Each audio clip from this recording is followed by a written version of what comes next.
एक कॉलेज की लड़की मैदान में थक कर बैठती है और पानी पीने लगती है। तभी उसे अपने पास एक अजीब सा पत्र मिलता है।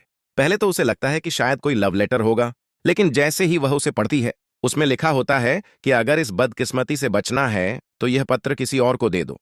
लड़की इसे मजाक समझती है, लेकिन अचानक उसके ऊपर पानी गिर जाता है और वह डर जाती है कि शायद यह सच में श्राप वाला पत्र है। उसकी दोस्त उसे समझाती है कि जल्दी से यह पत्र किसी और को दे दो, वरना बदकिस्मती पीछा नहीं छोड़ेगी। लेकिन लड़की परेशान हो जाती है, क्योंकि उसे समझ नहीं आता कि आखिर किसे फंसाए। तभी कॉलेज का सबसे अमीर और घमंडी लड़का त्साई लियांग वहां आता है। सभी उससे डरते हैं, क्योंकि वह अपने पैसे और रौब का इस्तेमाल करके सबको परेशान करता है। लड़की सोचती है कि इससे बुरा इंसान कोई नहीं होगा, इसलिए वही इस पत्र के लिए सही रहेगा। मौका मिलते ही लड़की चुपके से वह श्राप वाला पत्र त्साई लियांग के बैग में डाल देती है और वहां से चली जाती है। अगले ही दिन कॉलेज में बड़ी खबर फैल जाती है। पता चलता है कि त्साई लियांग दीवार कूदते समय गिर गया और उसके दोनों पैर टूट गए। सब लोग इसे उसके कर्मों का फल कहते हैं, लेकिन लड़की अंदर ही अंदर डर जाती है, क्योंकि उसे लगता है कि सच में उस श्राप वाले पत्र ने असर कर दिया। कुछ समय बाद त्साई लियांग व्हील चेयर पर लड़की के सामने आता है।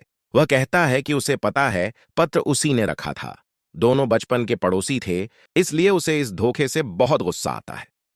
लड़की भी डर जाती है और समझाती है कि उसे नहीं पता था कि मामला इतना गंभीर हो जाएगा। त्साई लियांग लड़की को ब्लैकमेल करने लगता है। वह कहता है कि अब उसे उसके खाने पीने और हर काम की जिम्मेदारी उठानी होगी। मजबूरी में लड़की मान जाती है, लेकिन लड़का उसे जानबूझकर परेशान करने लगता है। कभी वह बिना बीफ वाले बीफ नूडल्स मंगवाता है, कभी सूप ज्यादा गर्म होने का बहाना बनाता है, तो कभी मिल्क टी में सही मात्रा में चीनी न होने पर वापस भेज देता है। लड़की उसकी हरकतों से पूरी तरह परेशान हो जाती है। इतना ही नहीं, लड़का लड़की से अपने बाल तक धुलवाने की जिद करने लगता है।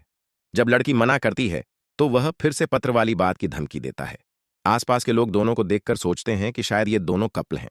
फिर एक दिन त्साई लियांग को पता चलता है कि अगर वह पढ़ाई में फेल हुआ तो उसकी माँ उसका बैंक कार्ड बंद कर देंगी। अब वह लड़की से पढ़ाई में मदद मांगता है और कहता है कि उसे क्लास के टॉप 3 में पहुंचना है।